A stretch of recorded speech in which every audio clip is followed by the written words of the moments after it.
श्रीराम, इकडे लक्ष दे.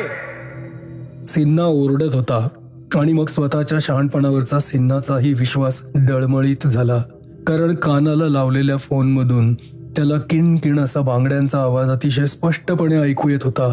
आणि मग त्याला मंगलाचा आवाज ऐकू आला.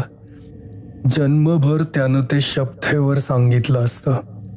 ती 2च शब्द बोलली, श्रीराम, अहो श्रीराम. बाबा, मला काही होत नाहीये, मी पेशंट म्हणून आलेलो नाहीये, ही अगदी साधी खाजगी भेट आहे. वेल, इट्स ऑल राईट देन, बस आता.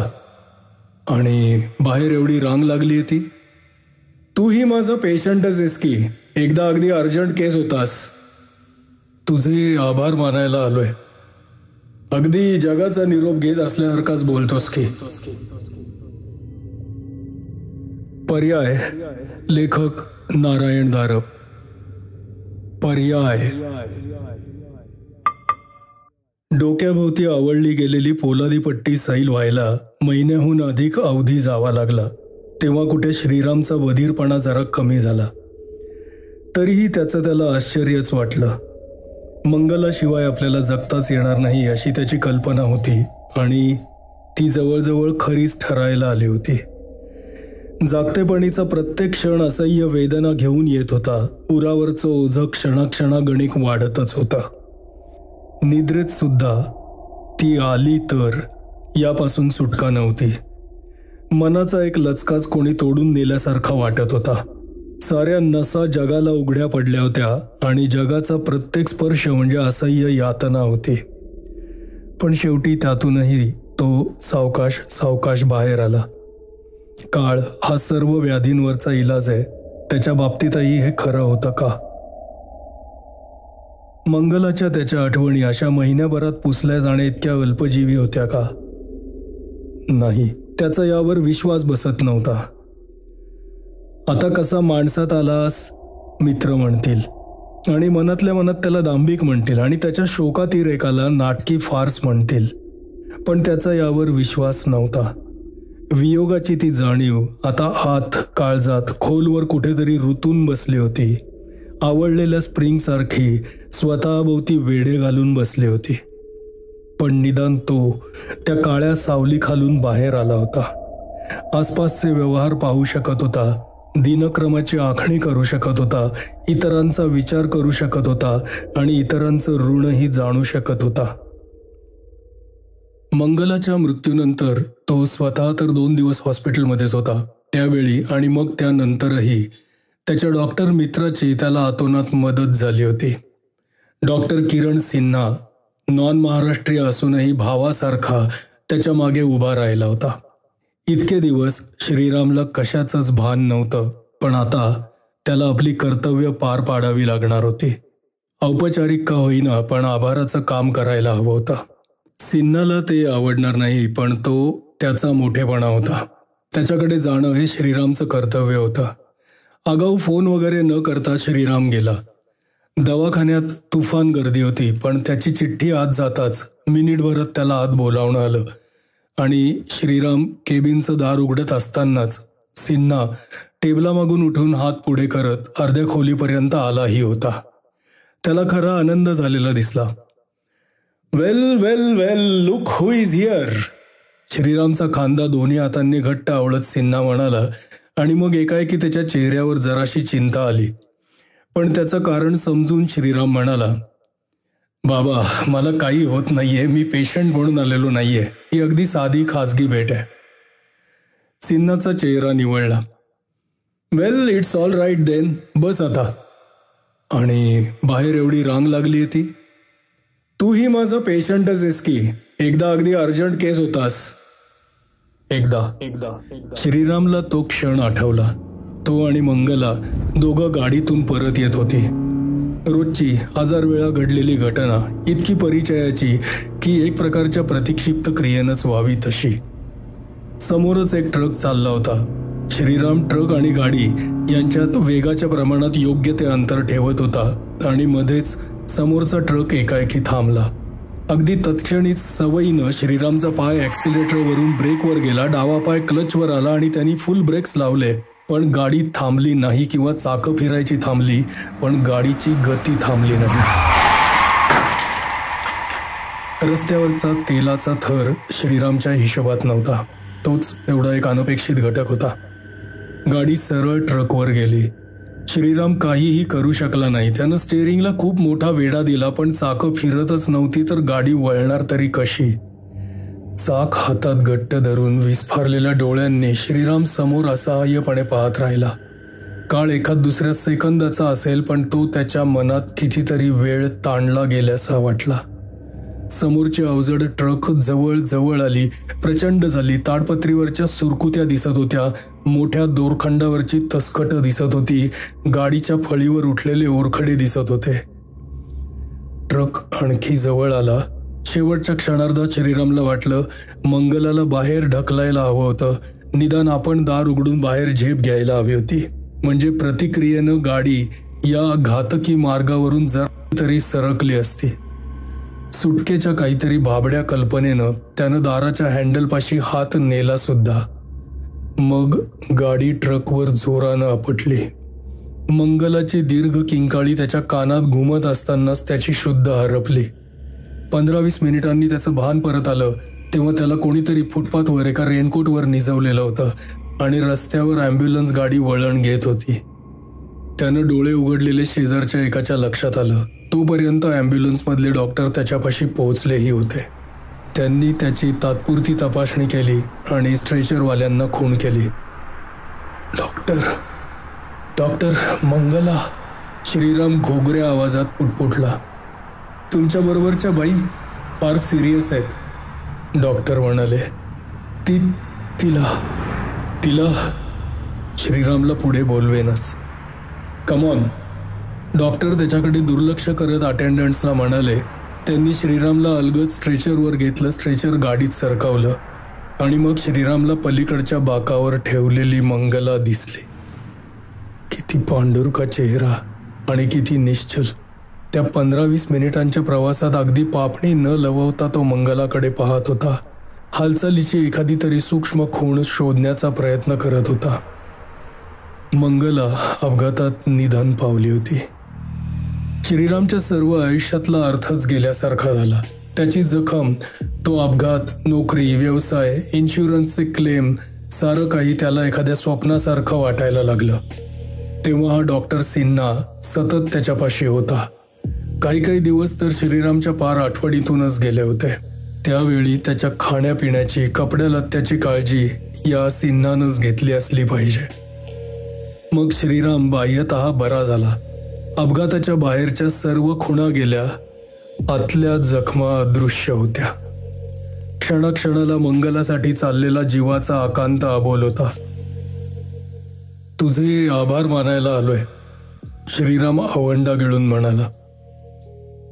अगदी जगाचा निरोप घेत असल्यासारखाच बोलतोस की, सिन्हा त्याला खुर्चीकडे नेत म्हणाला.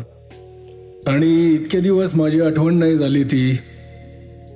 पण सिन्हाच्या हसण्याचं प्रतिबिंब श्रीरामच्या चेहऱ्यावर उमटलं नाही. जणू एकदा आभाराचे शब्द बोलून झाल्यावर त्याचे शब्दच आटून गेले होते आणि उद्योगी माणसाचा वेळ आपण विनाकारण घेत आहोत ही एक चोरटी जाणीवही मनात होती. सिन्हा बस म्हणत असताना सुद्धा 10-15 मिनिटांनी श्रीराम त्याचा निरोप घेऊन उठला आणि बाहेर पडला. मंगलाच्या आठवणी एकदम विलक्षण चाळवल्या गेल्या होत्या. जीव कसा कासावीस झाला होता. कोणाचा स्पर्श नको होता, कोणाचा आवाज कानावर यायला नको होता, कोणाचा विचार सुद्धा नको होता. समोरचं सारं झगमगतं जग दृष्टीआड व्हायला हवं होतं. पर्याय प्रकरण 2. एखाद्या झिंगलेल्या माणसासारखा श्रीराम ब्लॉकवर परत आला. त्याची नजर समोर राहत नव्हती. 1-2दा तर समोरच्याशी होणारी टक्कर अगदी शेवटच्या क्षणी कशी तरी वाचली. मनातली जखम बरी झाली नव्हती. वरचा पापुद्रा उकलला होता आणि जखम पुन्हा वाहायला लागली होती. अगदी पहिल्या वियोगाच्या क्षणा इतकीच ती ताजी होती. जिन्यावरून श्रीरामनं आपलं जड शरीर कसं तरी रखडत वर नेलं. दारापाशी तो थांबला. किल्लीसाठी त्यानं खिशात हात घातला किल्ल्यांचा जुडगा काढून मग थकल्या नजरेनं समोर पाहिलं. ब्लॉकचं दार उघडं होतं. क्षणभर त्याला कशाचाच अर्थ लागेना आणि कशावर विचार करायची शक्तीही मेंदूत नव्हती. उघडं तर उघडं, दाराचं कुलूप काढत बसायला नको, असं काहीतरी पुटपुटत त्यानं एक पाऊल पुढे टाकलं आणि त्याचं कपाळ बंद दारावर जोरानं आपटलं. इतक्या जोरानं की त्या वेदनेनं तो विव्हळला, एकदम भानावर आला. कपाळ घट्ट धरून एक पाऊल मागे सरला आणि समोरच्या बंद दाराकडे पाहत उभा राहिला. कपाळातल्या झिंजिण्या जरा कमी झाल्या तेव्हा तो पुढे सरकला आणि मग किल्ली लावून दार उघडून आत आला. दार आपल्या मागे लावून घेऊन बाहेरच्या खोलीत आला. दिवसभर खिडक्या बंद होत्या, हवा कोंदट झाली होती, अंधार होता, शांतता होती. पूर्वीच्या आठवणी काही केल्या बुजत नव्हत्या. तो कामावरून परत आला की घर प्रकाशानं उजळलेलं असायचं. मंगलाची गडबड चाललेली असायची. ती स्वतःशी काहीतरी गुणगुणत तरी असायची, नाहीतर एखादी रेकॉर्ड घरात वाजत असायची किंवा निदान रेडिओ तरी. त्या घरात अशी स्तब्धता कधी नसायची. त्या अनेक संध्याकाळी डोळ्यांसमोर येताच श्रीरामला वाटलं शोकानं आता आपला ऊरच फुटणार आहे. आणि त्याच क्षणी त्याचं शरीर एकाएकी शहारलं. अगदी गार हवेचा झोत अंगावरून गेल्यासारखं त्याला वाटलं आणि मग त्याच्या नाकाला तो अति मंद सुवास जाणवला. एखादा अत्तर, एखादा सेंट, नक्की सांगता येईना, ओळखीचा, अगदी कडेकडेवरचा वाटणारा सुगंध. स्वतःशीच एक तुटक उद्गार काढून श्रीरामनं खटदिशी दिवा लावला. टेबलावर सिगरेटचं पाकिट पडलं होतं. त्यातली एक सिगरेट काढली, घाईघाईनं शिलगावली आणि अगदी आदर्शासारखे 4-5 खोल झुरके घेतले. तेव्हा कुठं डोक्यातली ती घण करणारी नाडी जरा मंदावली. मग त्याला खोलीकडे पाहायचं सुचलं. खोलीत विलक्षण स्वच्छता, विलक्षण टापटीप होती. एक वस्तू इकडची तिकडे नव्हती. धुळीचा कुठे कणही नव्हता. मंगला होती तेव्हा त्याला घराकडे कधीच लक्ष द्यावं लागलं नव्हतं, पण ती गेल्यावर टापटीप, स्वच्छता हा त्यानं आपला एक मानबिंदूच केला होता. कारण काहीही असोत, त्यापासून त्याला अंतर्गत समाधान मिळत होतं, ही गोष्ट खरी होती. खोलीवरून नजर फिरवून होताच मग श्रीराम कपडे बदलण्यासाठी बाथरूममध्ये गेला. शरीराच्या स्थितीवर मनाची अवस्था बरीचशी अवलंबून असते. हात तोंड स्वच्छ धुवून नवे कपडे घातल्यावर श्रीरामला खरोखरच जरा हुशारी आली. मगाचा मनातला कडवटपणा जरासा कमी झाला असा वाटला. रेडिओ जवळच्या कोचात बसून तो रेडिओचे बँड विमनस्कपणे फिरवू लागला. आवाजाकडे त्याचं लक्ष नव्हतं. तो स्वतःबद्दलच विचार करत होता. एक गोष्ट उघड होती. मंगलाच्या वियोगाचा शोक त्याला आवरावा लागणार होता. होऊन गेलेल्या घटनेचा स्वीकार करायला हवा होता. त्या स्वीकाराविरुद्ध त्याच्या मनाचा संघर्ष चालला होता, पण तो आता संपवायला हवा होता. तिच्या केवळ आठवणीनं त्याच्या मनाचा तोल जात होता. त्याच्या प्रतिक्रिया अप्रमाणशीर होत होत्या. इतरांशी वागताना त्याचा असा गोंधळ झाला तर त्याचं हसं होईल, पण त्याहीपेक्षा महत्वाचं त्याला स्वतःलाच धोका होता. शेवटी मग ती दूर ठेवलेली मगाची आठवण आलीच. मगाशी दारापाशी काय झालं होतं. त्याचा हात सहज कपाळाकडे गेला. तिथे चांगलंच टेंगूळ आलं होतं. त्याला दार सताड उघडं दिसलं होतं. अगदी फसून पुढे जाण्या इतकं स्वच्छ. डोळे इतके फसू शकतील, पण त्या फसवणुकीचा प्रसाद लगोलगच त्याला मिळाला होता. आणि मग परत जरा वेळानं याच खोलीत जाणवलेला सुगंध, तीही अशीच फसवणूक होती का? त्याला खरोखरच अशी भीती वाटायला लागली होती की भावनातिरेकानं आपल्या मनाचा तारतम्य भावच डळमळीत झालाय आणि ही गोष्ट चांगली नव्हती. काय वाटेल ते करून त्याला आपल्या मनावर ताबा मिळवायलाच हवा होता. रात्रीची वेळ म्हणजे सर्वात वाईट वेळ. बाहेरचं जग जेव्हा काळोखाच्या कोशात अदृश्य व्हायचं, बाहेरची वर्दळ जेव्हा शांत व्हायची, तेव्हा मनातल्या आतल्या जगाला एक विलक्षण कठोर सत्यता यायची. आता त्या आठवणी कोणत्याच पडद्यामागे झाकता येण्यासारख्या नसायच्या. जेव्हा सेकंद मिनिटांसारखे आणि मिनिटं तासांसारखी वाटायची, तीच खरी कसोटीची वेळ असायची.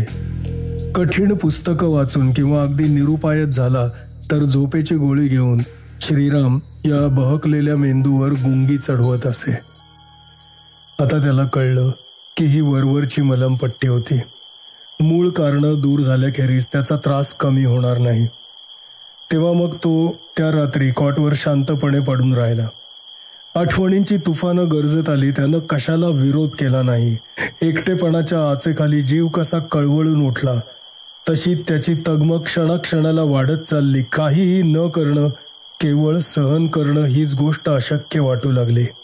इथे पडून राहण्यापेक्षा उठावं, सिगरेटी मागून सिगरेटी शिलगवाव्यात, नाहीतर बाहेरच्या थंड हवेत दूरवर फिरायला जावं. काहीही करावं, पण हे नको त्याला वाटत होतं. पण ही जर मनोधैर्याची एखादी कसोटी असली तर तो तिला उतरणार होता. डोळे मिटून दात ओठ आवळून तो पडून राहिला. त्या वेदनेतच शेवटी मनाला बधीरपणा आणण्याची शक्ती होती. आठवणींच्या प्रवाहाबरोबर त्यानं मनाला अविरोध जाऊ देताच ताण कमी होत गेला आणि मध्येच केव्हा तरी त्याला झोप लागली. स्वप्नपाशांनी जीव जखडला होता, पण हे धागे अगदी नाजूक होते. सत्यसृष्टीचा एखादा लहानसाही आघात ते तोडून टाकायला पुरेसा होता. श्रीराम अशाच कोणत्या तरी आवाजानं जागा झाला. वाटेल त्याची शपथ घेऊन त्यानं सांगितलं असतं की तो जागा झाला होता. स्वप्नरंजित अवस्थेतून भीषण सत्यसृष्टीतलं संक्रमण त्याला जाणवल्या वाचून कसं राहील. एकटेपणाच्या ज्वाळांचे चटके त्या क्षणी जाणवू लागले होते, पण जाग येताच तो सवयीनं डावीकडे वळला होता आणि त्याच्या हाताला क्षणार्धापुरताच अगदी निसटता असा एक मुलायम रेशमी मऊसर स्पर्श झाला होता. आणि हा स्वप्नाचा भाग नव्हता. विजेचा धक्का बसल्यासारखं त्याचं सर्व शरीर आखडलं. झोपेची गुंगी डोळ्यांवरून खाड दिशी उतरली. अंगावरची शाल फेकून देऊन तो कॉटवर उठून बसला आणि पहाटेच्या त्या अर्धप्रकाशात शेजारच्या मोकळ्या जागेकडे विस्फारलेल्या नजरेनं पाहत राहिला. पहाटेच्या गारव्यानं असेल किंवा आणखी कशानं असेल, त्याचं सर्व अंग हुडहुडी भरल्यासारखं कापत होतं. खांद्याला आणि पोटाला रग लागली तेव्हा त्याच्या ध्यानात आलं की आपण सर्व शरीराचे स्नायू आवळून धरलेत. एक मोठा उसासा सोडून तो कॉटवरून उठला आणि सिगारेट पेटवून बाहेरच्या खोलीत येरझारा घालत राहिला. पर्याय प्रकरण 3. दुसरा सर्व दिवसभर श्रीरामच्या मनात याच चमत्कारिक अनुभवाबद्दलचे विचार चालले होते. काय होत आहे आणि ते का होत आहे या 2 प्रश्नांची उत्तरं त्याला हवी होती. भावनातील एकानं मेंदूवर परिणाम होऊ शकतो, असे खरे खोटे भास होऊ शकतात आणि ज्या व्यक्तीला हे भास होतात तिला तिथे सत्याचा अगदी पुरेपूर आभास होतो. या गोष्टी त्याला माहीत होत्या आणि मान्यही होत्या. फक्त आपला अनुभव त्या श्रेणीतला किंवा त्या प्रकारचा नाही अशी त्याला मनोमन खात्री होती. पण जोपर्यंत त्याच्या या अनुभवाला कोणी साक्षीदार नव्हता किंवा त्याच्यापाशी काही पुरावा नव्हता, तोपर्यंत त्याचे शब्द हे निव्वळ शब्दच राहणार होते. इतरांच्या नव्हे तर त्याच्या स्वतःच्याही मनस्वास्थ्यासाठी त्याला या अनुभवांच्या खरे खोटेपणाची शहानिशा आवश्यक वाटत होती. त्यानंतरच त्यांच्या कारणाबद्दल काही तर्क करणं शक्य होणार होतं. दिवसभर तो सांभाळून वागत होता. कामावरून परत आल्यावर तो आधी रस्त्यावरच उभा राहिला. त्यानं आपल्या ब्लॉकच्या बंद खिडक्यांकडे खालूनच नजर टाकली आणि मग खांदे एकवार उडवून तो आत शिरला आणि जिन्यानं वर आला. ब्लॉकच्या दाराकडे नजर जाताच तो थांबला. समोर काहीतरी विलक्षण होतं. ब्लॉकचं दार त्याला दिसत होतं, पण त्याच वेळी उघडं दारही दिसत होतं. बंद दार एखाद्या पारदर्शक धूसर निगेटिव्ह सारखं होतं आणि त्यातून उघडं दारही दिसत होतं. श्रीरामनं आपला हात सावकाश पुढे केला. तो गार टणक लाकडाला लागला. श्रीरामनं सावकाश खिशातली किल्ली काढली, कुलपाला लावली, फिरवली आणि दार ढकललं. दार पूर्ण उघडताच ते त्यामागच्या अस्पष्ट प्रतिमेत मिसळून गेलं. श्रीरामनं दार परत आपल्याकडे ओढलं तेव्हा ती धूसर प्रतिमा नाहीशी झाली होती. पुन्हा दार उघडून तो आत आला. सवयीनं त्यानं दार आपल्या मागे लावलं आणि बूट काढण्यासाठी तो तिथल्याच एका स्टूलावर बसला. एक बूट काढून झाल्यावर त्याला त्या वासाची जाणीव झाली. काढलेलं बूट तसाच हातात धरून मान किंचित वाकडी करून डोळे मिटून अगदी एकाग्रतेनं त्यानं तो वास नाकावाटे आत घेतला. काल हाच वास अस्पष्टपणे जाणवला होता, आज जास्त स्पष्टपणे जाणवत होता. पण अजूनही ओळख पटत नव्हती. पुरुषांना सर्वच सुगंध सारखेच वाटतात. श्रीराम जेव्हा सिटिंग रूममध्ये आला तेव्हा त्याच्या कपाळावर विचारांच्या आठ्या होत्या. आपल्या आसपास काहीतरी विलक्षण होत आहे हे त्याला समजत होतं, पण काय व का याचा बोध होत नव्हता. खांद्यावर टॉवेल टाकून तो तसाच बेडरूममध्ये आला आणि कपड्यांच्या कपाटाकडे वळला. पण त्याच्या डोळ्यांना काहीतरी दिसलं होतं. ते पाहण्यासाठी त्यानं परत एकदा मान वळवली. मग त्याला ते दिसलं.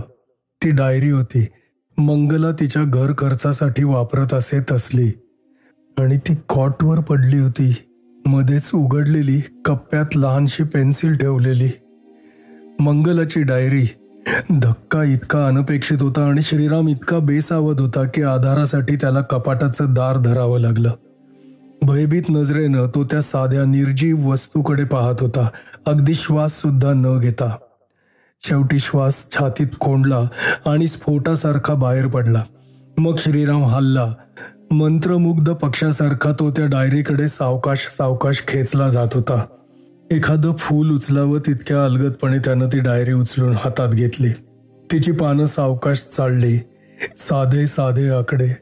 भाडे, दूध, किराणा, फूल, कापड, औषधं, क्षुल्लक गोष्टी. अपघाताच्या दिवशी सकाळीच मंगलानं लॉन्ड्रीचे पैसे दिल्याची नोंद केली होती. 4 रुपये.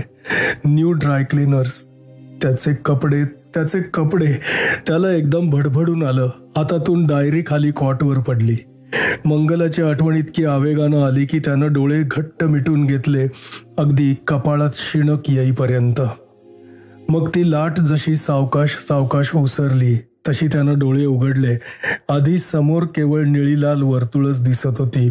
मग त्याला हलके हलके समोरची खोली दिसायला लागली. विषण्ण नजरेनं त्यानं खालच्या कॉटवरच्या त्या डायरीकडे पाहिलं. एवढीशी वस्तू, पण त्याचा जीव घायाळ करण्याची किती विलक्षण शक्ती होती तिच्यात. कशासाठी त्यानं हे सर्व जपून ठेवलं होतं? आत्मपीडनाचाच हा एक प्रकार नव्हता का? हे मागचे पाश तोडून टाकले तर भविष्य काळासाठी तो स्वतंत्र होईल. कालच त्यानं हा निर्णय घेतला होता. डायरी उचलण्यासाठी श्रीराम जरासा वाकला आणि एकदम थांबला. डायरीच्या उघड्या पानावर काहीतरी मजकूर होता. मगाशी त्याला तो दिसला नव्हता. अगदी नैसर्गिक कुतूहलानं पुढे होऊन त्यानं त्या 4 ओळी वाचल्या. श्री, कुठे आहात हो तुम्ही? असे कसे गेलात हो?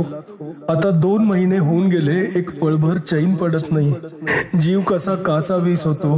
कोणापाशी सांगू? कोणाला समजणार आहे ही वेदना? मला एकटीला कशासाठी मागे ठेवलत श्री? काही क्षण श्रीरामला त्या शब्दांचा अर्थच समजला नाही आणि मग वाद पेटल्यावर काही वेळानं धडाका उडावा तसा त्याच्या मनात स्फोट झाला. हे मंगलाचं अक्षर होतं. तिचं अक्षर. या ओळी तिनं लिहिल्या होत्या, तिनं स्वतः. पण हे कसं शक्य होतं? 2 महिन्यांपूर्वीच्या अपघातात ती मरण पावली होती. त्याच्या डोळ्यांदेखत तिचा पार्थिव देह अग्नीला समर्पण करण्यात आला होता. पण मग या शब्दांचा अर्थ काय? हा भास तर नव्हता ना. पण पुरावा असल्याखेरीज त्याच्या शब्दांवर कोणाचा विश्वास बसेल? पण दुसऱ्याच एका पातळीवर त्याच्या जीवाला विलक्षण आर्त अशी एक ओढ लागली होती. मंगला त्याच्या विरहानं व्याकुळ झाली होती, तळमळत होती. मग ती कुठे का असेना, तिला धीर द्यायला हवा होता. पेन हातात घेऊन श्रीराम डायरीकडे वळला. पण मगाशी दिसलेले शब्द आता अदृश्य झाले होते. कागद कोरा होता, जसं ते दुहेरी दार पाहता पाहता एकेरी झालं होतं. पण त्याला आशा आणि विश्वास होता की जसं दार पुन्हा एकदा दुहेरी दिसलं तसे डायरीतले शब्दही पुन्हा एकदा दिसतील. म्हणून अंदाजानं जागा सोडून श्रीरामनं लिहिलं, मंगल, प्रिय मंगल, जरा धीर धर, आपली भेट होणार आहे. पर्याय प्रकरण 4. सिन्हा हातातल्या एनलार्ज केलेल्या फोटोंकडे अत्यंत एकाग्रतेनं पाहत होता. शेवटी एक मोठा उसासा सोडून त्यानं फोटो खाली ठेवले आणि आपली नजर समोरच्या खुर्चीतल्या श्रीरामकडे वळवली. श्रीराम त्याच्याकडेच पाहत होता. वेल, श्रीरामनं विचारलं. तुझ्या हकीकतीचा पुरावा म्हणून हा फोटो दाखवत असेल तर त्यात काही अर्थ नाही, सिन्हा तुटक आवाजात म्हणाला. श्रीराम, तुझ्या एकूण विचाराची दिशाच मला पसंत नाही. दाराबाहेर स्टँडवर कॅमेरा ठेवला तर असा ट्रिक फोटो एखाद्या नवशिक्यालाही काढता येईल. ठीक आहे, आणि ती डायरी? डायरीच्या पानाचा मोठा फोटो होता. त्यातली अक्षरही वाचता येत होती. आधी मंगलाच्या हस्ताक्षरातल्या 4 ओळी, मग श्रीरामची 1 ओळ आणि त्याखाली मंगलाच्या 2 ओळी. देवा, मला वेड तर नाही ना लागलं? काही कोणाची क्रूर चेष्टा आहे. श्रीराम, श्री, हे आहे तरी काय? सिन्हानं तो फोटो जरा अधिक्षेपानं दूर सारला. काय, नीट सांग ना. तुला आवडणार नाही श्रीराम, पण सांगतो. वहिनींच्या या अपघाती निधनानं तुझ्या मनावर परिणाम झालाय. म्हणजे मला हे भास होत आहेत असं तुला म्हणायचंय? श्रीराम बोलला, पण त्याच्या स्वरात आरोप नव्हता किंवा रागही नव्हता. नाही, भास नाही, पण श्रीराम, या गोष्टी तूच स्वतः करतोयस. श्रीरामच्या प्रश्नार्थक चेहऱ्याकडे पाहत सिन्हा पुढे म्हणाला. श्रीराम, एक प्रकारच्या द्विधा मनस्थितीचे परिणाम आहेत. मला असं म्हणायचं नाही की तू हे जाणून बुजून करतोयस किंवा मला फसवण्याचा तुझा उद्देश आहे. नो, तुझ्या नकळत हे सर्व प्रकार होत आहेत.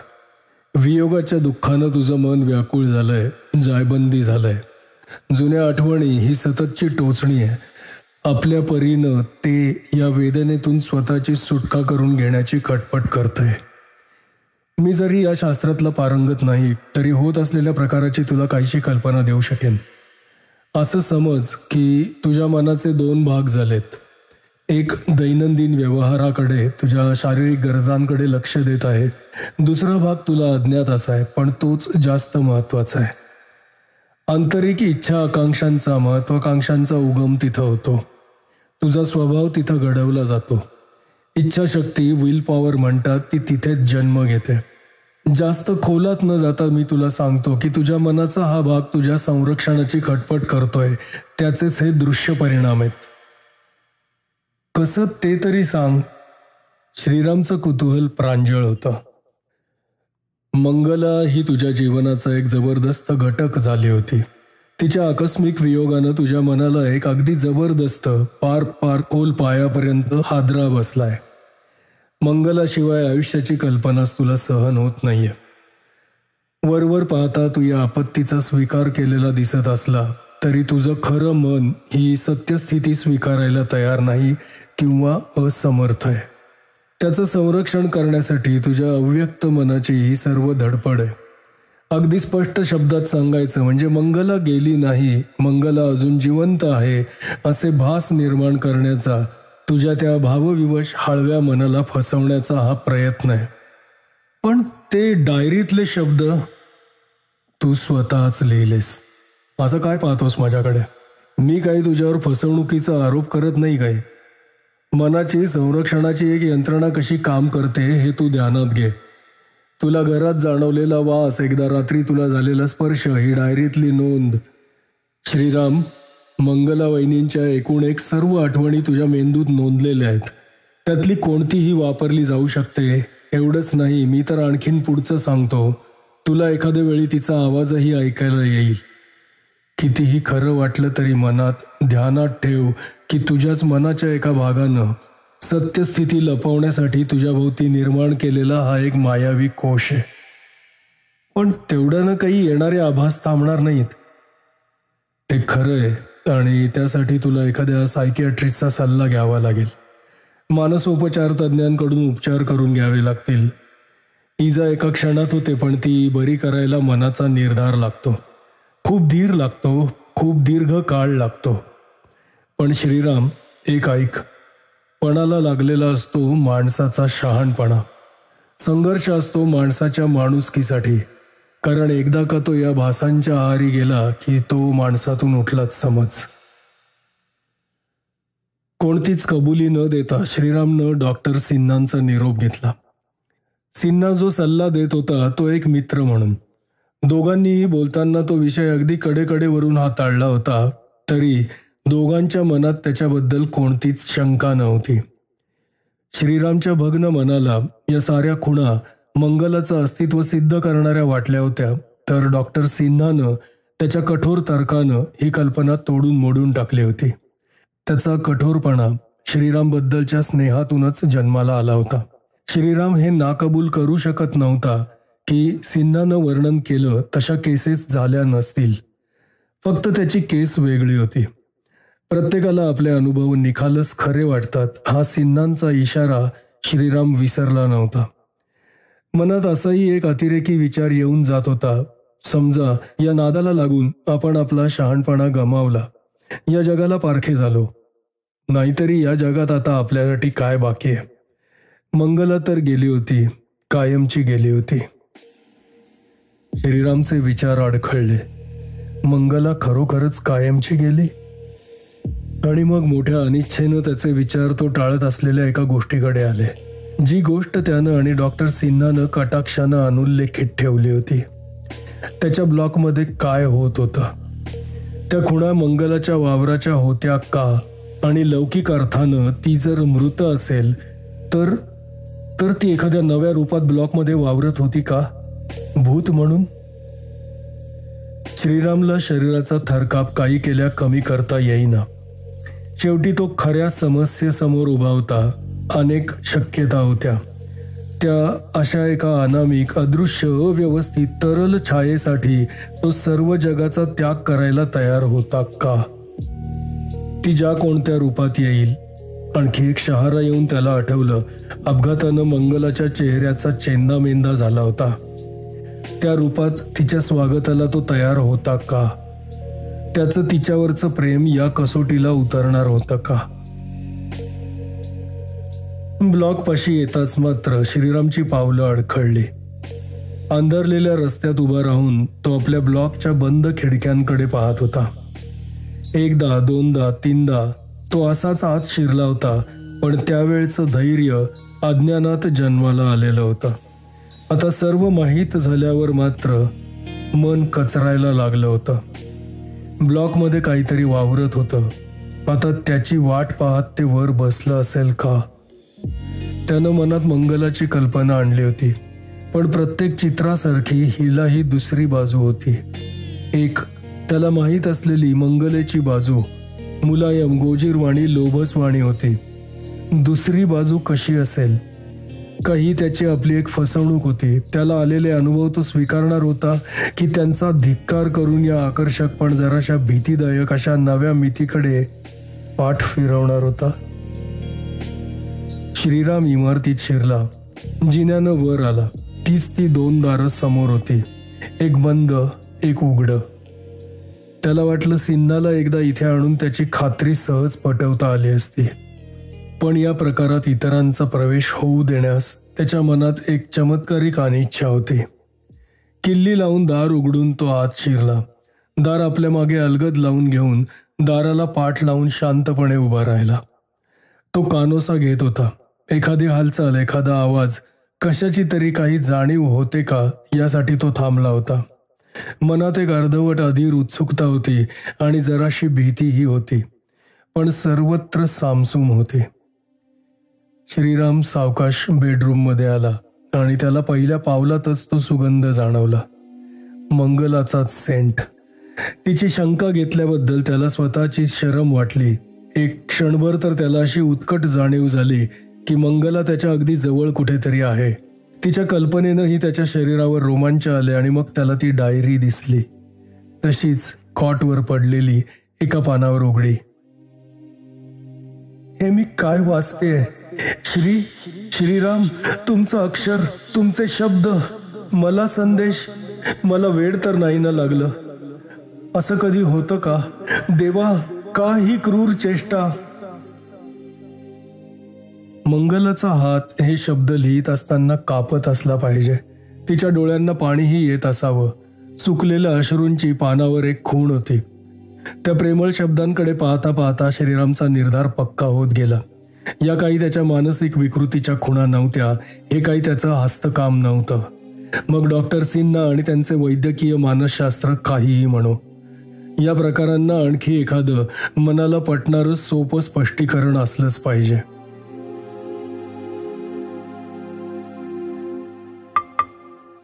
पर्याय प्रकरण 5.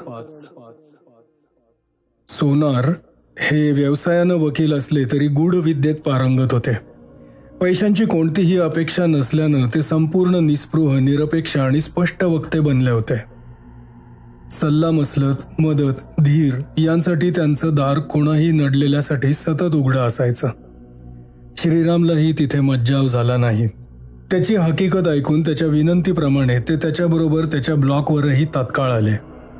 श्रीरामला खालीच थांबवून त्याची किल्ली घेऊन ते वर गेले. सुमारे 15 मिनिटं श्रीराम ताटकळत त्यांची वाट पाहत खाली उभा होता. सोनार जेव्हा खाली आले तेव्हा त्यांचा चेहरा विचारमग्न, जरासा गंभीर होता. आपण कुठेतरी जरा वेळ बसूया, ते म्हणाले आणि मग शेजारच्याच एका पार्कमध्ये बसल्यावर म्हणाले, श्रीराम, तुझ्या त्या अपघाताची हकीकत पुन्हा एकदा मला सांग पाहू, आणि अगदी सविस्तर बरं का. मनाशी नवल करत श्रीरामनं ती सर्व हकीकत पुन्हा एकदा सांगितली. काही वेळ स्वतःशी विचार करत मग सोनार म्हणाले, श्रीराम, तुझ्या लक्षात एक गोष्ट आली का? अपघातात तू जिवंत राहिलास आणि मंगला निधन पावली, पण एखाद्या अगदी क्षुल्लक कारणानं देखील परिस्थिती याउलट झाली असती.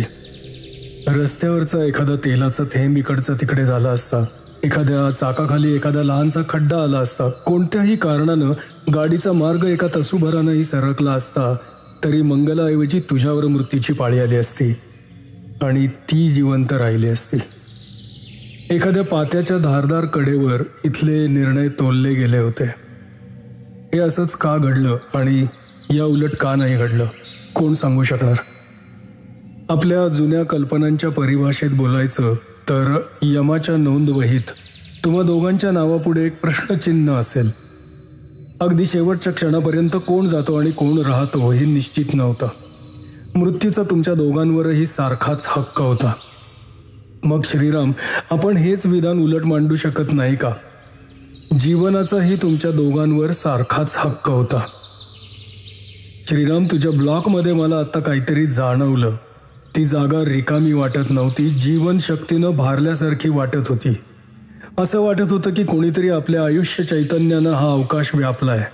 तुला आलेले अनुभव 100% सत्य म्हणून स्वीकारले तर डोळ्यांसमोर काय चित्र येतं?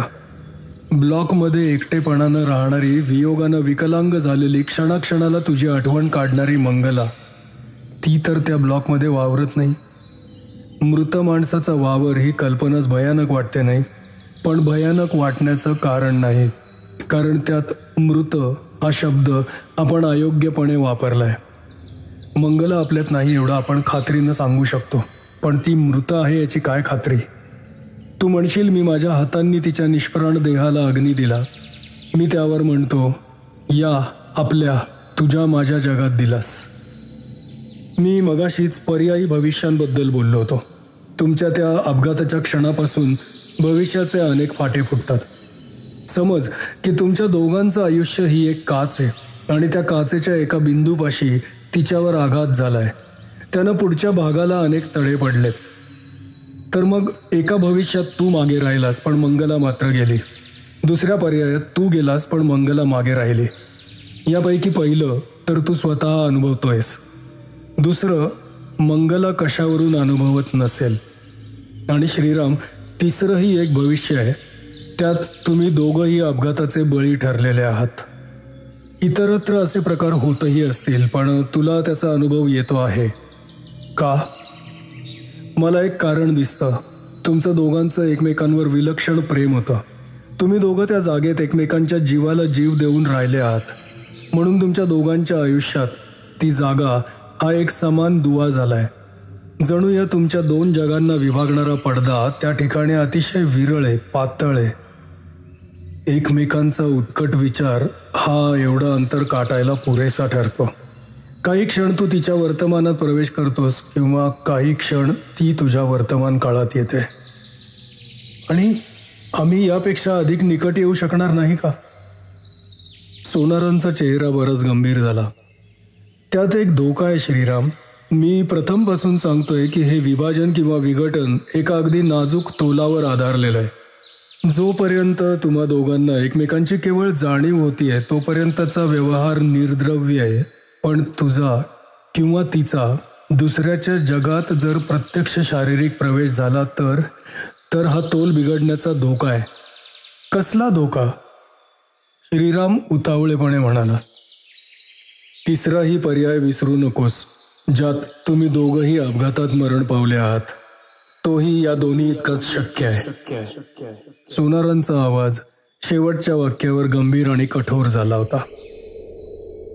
सोनार गेले होते. श्रीराम पार्कमध्ये एकटाच बसला होता. सिन्हानं परिस्थितीचं एक स्पष्टीकरण दिलं होतं, सोनारांनी दुसरं दिलं होतं. तो जर आणखी तिसऱ्याच एखाद्याकडे गेला तर तो सांगेल अकाली मृत्यू आल्यानं मंगला पिशाच्च्या योनीत गेली आहे आणि हे तिच्या अतृप्त भावनांचे आविष्कार आहेत. तो जर या उत्पत्तीच्या शाब्दिक जंजाळात सापडला तर त्यातून कधी बाहेरच पडणार नाही. सोनारांची एक गोष्ट सत्य होती. प्रत्येक जण आपापल्या जीवनरेषेवरून आयुष्य क्रमत असतो. त्याचा दृष्टिकोन स्वतंत्र असतो. घटनांचं त्याचं व्यक्तिगत मूल्यमापन स्वतंत्र असतं आणि त्याचे स्वतःचेच अनुभव खरे असं धरूनच त्याला वागायला हवं. सिन्हाच्या मताप्रमाणे तो स्वतःभोवती एक भ्रामक जग तयार करत असेल, पण तीही त्याच्या मनाच्या बचावाचीच धडपड होती. समजा काही काळानं याचा अतिरेक होऊन त्याचा सत्यसृष्टीशी संबंध सुटलाच. सत्यसृष्टी खरोखर इतकी आकर्षक होती का? मंगला वाचूनचे हे 2 महिने जाता जाता तो कासावीस झाला होता. पुढचं सारं आयुष्य त्याला कसं काढता येणार? किंवा समजा सोनारांनी दिलेला इशारा खरा ठरला. तो एकटा तळमळत जगण्यापेक्षा मंगलाबरोबरचा मृत्यूच अधिक सुसह्य नव्हता का?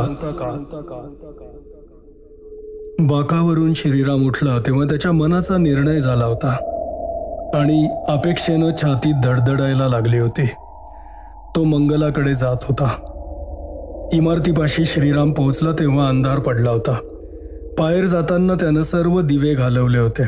आत्ताही वरच्या खिडक्या अंधारलेल्याच होत्या. पण त्या समांतर रेषेवरून जाणारी मंगला, ती जर तिच्या घरात असेल तर तिथले दिवे लागलेले असतील आणि तीही शोकात बुडालेली असेल. त्या क्षणापुरतं तो बाकीचं सारं खरोखरच पार विसरला आणि केवळ मंगलाचाच विचार त्याचं सर्व मन भरून राहिला. कशानं तरी तो दचकला. एखादी वीज चमकावी तसे त्याच्या ब्लॉकमधले दिवे एक क्षणमात्र लक्कन लागले होते आणि विझले होते. भानावर यायला श्रीरामला काही क्षण लागले. आताच्या घटनेचा अर्थ त्याला बरोबर समजला होता. मंगलाबद्दलची उत्कट प्रेमभावना हीच त्या दोघांना एकमेकांजवळ आणू शकत होती. आत्ता त्याला दिसलं हे दुसरं तिसरं काही नसून मंगलाच्या जगाचं एक निसटतं दर्शन होतं. दार नेहमीप्रमाणे बंद आणि उघडं होतं. श्रीराम आत शिरला तेव्हा अपेक्षेनं त्याचं शरीर अक्षरशः थरथरत होतं. उत्कंठा होती तशीच भीतीही होती. ब्लॉकमध्ये सर्वत्र एक सुगंध दरवळत होता. चाफ्याची अगरबत्ती, मंगलाची आवडती. वास मधूनच तीव्र होत होता, मधूनच जवळजवळ नाहीसा होत होता. असं वाटत होतं की मंगलाचा अवकाश एखाद्या लंबकासारखा मागे पुढे हलत होता. काही क्षणांपुरता दोन्हींचा खरोखरच संयोग होत होता. मंगला त्याच्या आसपासच, कदाचित आत्ता तो उभा होता तिथेही होती. पण दोघांच्यात ही केवढी मोठी दरी होती. पण जर मानवी प्रयत्न, मानवाचे निर्व्याज्य निस्वार्थी प्रेम ही दरी ओलांडण्यास समर्थ असेल तर श्रीराम ती ओलांडणार होता. पर्याय प्रकरण 6. पण श्रीराम, हे केवळ अशक्य आहे. सिन्हा तडकून बोलत होता. अशक्य असेल पण होतंय, श्रीराम शांतपणे म्हणाला. किरण, हा आनंद मनात मावत नाही. एकट्या एकट्याला सहन होत नाही म्हणून मी तुला सांगतोय. तुझी जशी भ्रामक जगाची कल्पना आहे तशीच ही समांतर पर्यायी जगाची कल्पना आहे. मला दिसतं ते भास होता असं तू म्हणतोस. एका अर्थी ते खरं आहे. ते जग आपल्या रोजच्या अनुभवांच्या तुलनेत असत आहे. ते मला दिसतं तेव्हा ते भासच. पण पुढं जेव्हा तू म्हणतोस की माझ्याच मनाचा एक भाग माझी फसवणूक करतोय, तेव्हा मात्र मी तुझ्याशी सहमत होऊ शकत नाही. मला मंगलाचं अस्तित्व जास्तीत जास्त निकटतेनं जाणवायला लागलंय. असं वाटतं की आत्ताच त्या खोलीतून ती गेली आहे. कधी कधी तर तिच्या पदराचा वारा सुद्धा जाणवतो. एकदा तर तिच्या आवाजातली हलकीशी गुणगुणही कानावर आल्यासारखी वाटली होती. श्रीराम, श्रीराम, सिन्हा कळवळून म्हणाला. अरे तुझ्या लक्षात येत नाही का? भासांची ही चढती श्रेणी म्हणजे तुझ्या मेंदूतली वाढती विकृती आहे.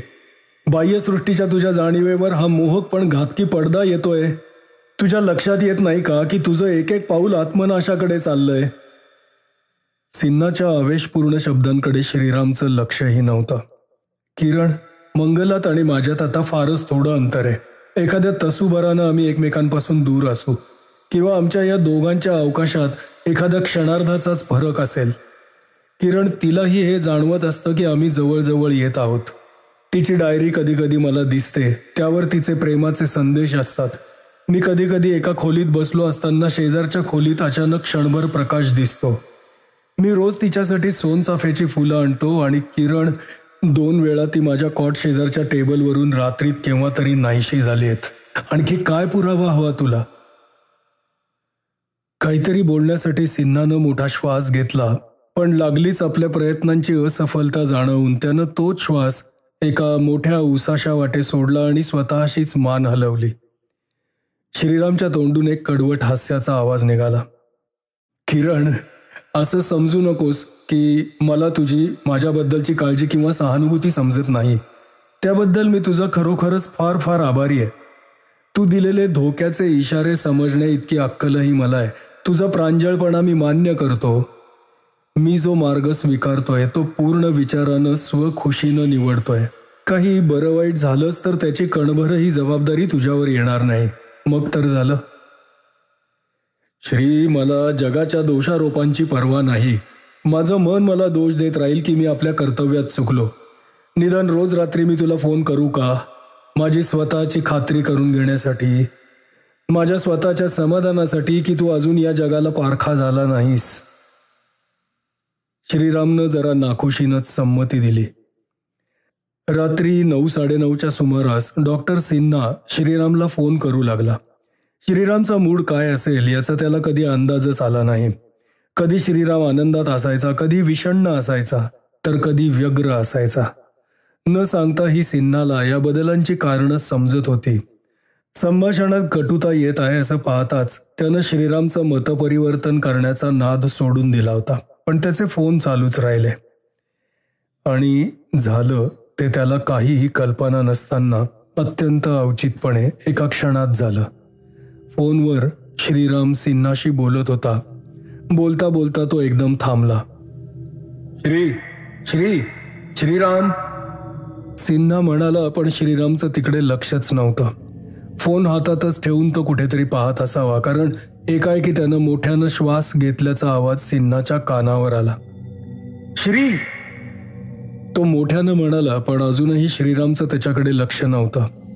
त्याचा श्वास घेतल्याचा, मोठमोठ्यानं घेतल्याचा आवाज सिन्हाला स्पष्टपणे ऐकू येत होता. आणि मग श्रीराम एकच शब्द पुटपुटला, मंगला. श्रीराम, इकडे लक्ष दे. सिन्हा ओरडत होता.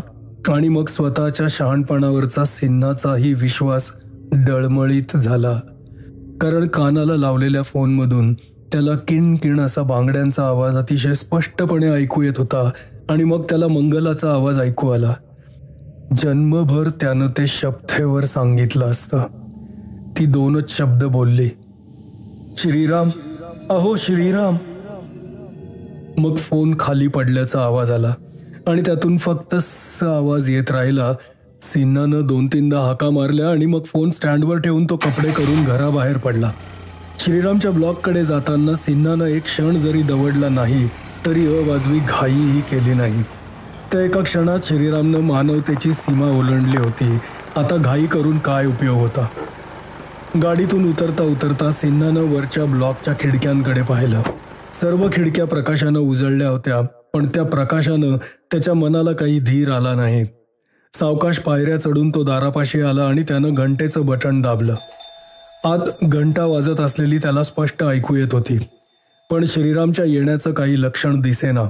दाराच्या फटीला तोंड लावून त्यानं श्रीरामला मोठमोठ्यानं हाका मारल्या, पण त्यांनाही काही प्रतिसाद आला नाही. एव्हाना इमारतीतले दुसरे भाडेकरू दारापाशी जमले होते आणि सिन्हाकडे जरा प्रश्नार्थक नजरेनं पाहत होते. सिन्हा बोलला तेव्हा त्याच्या आवाजात एक नैसर्गिक अधिकार होता. मी श्रीरामचा डॉक्टर आहे. तो माझ्या ट्रीटमेंट खाली होता. तुमच्यापैकी कोणी त्याला बाहेर जाताना पाहिलंय का? सर्वांनी नकारार्थी माना हलवल्या. त्याची मनस्थिती ठीक नव्हती. तो स्वतःला काहीतरी गंभीर इजा करून घेण्याची मला धास्ती वाटत होती. आपल्याला हे दार जोर लावून उघडलं पाहिजे. स्वतःचं स्वतःपुरतं पाहणारी ती उच्चवर्गीय माणसं जराशी कचरली. सिन्हा जरा अधीरतेनं म्हणाला, मला मदत करा. सर्व कायदेशीर जबाबदारी मी घेतो. या, वेळ महत्वाचा आहे.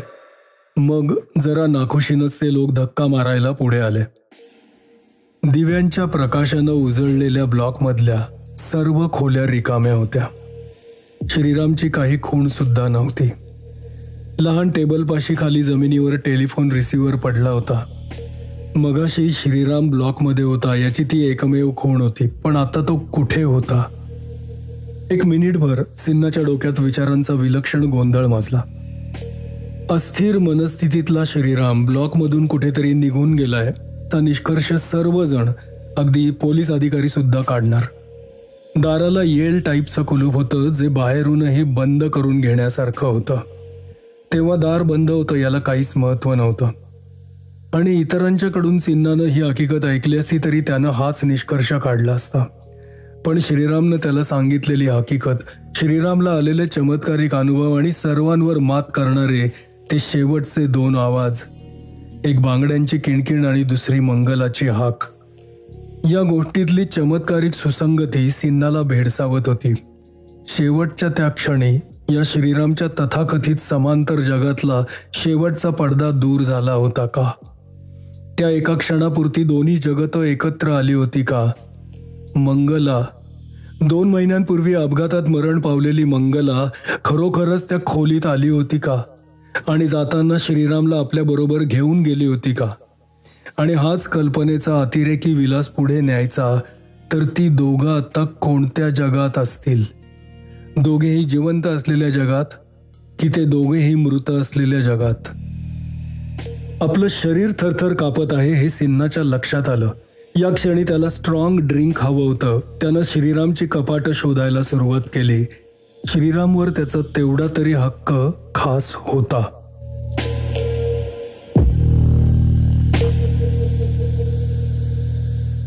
पर्याय, लेखक नारायण धारप.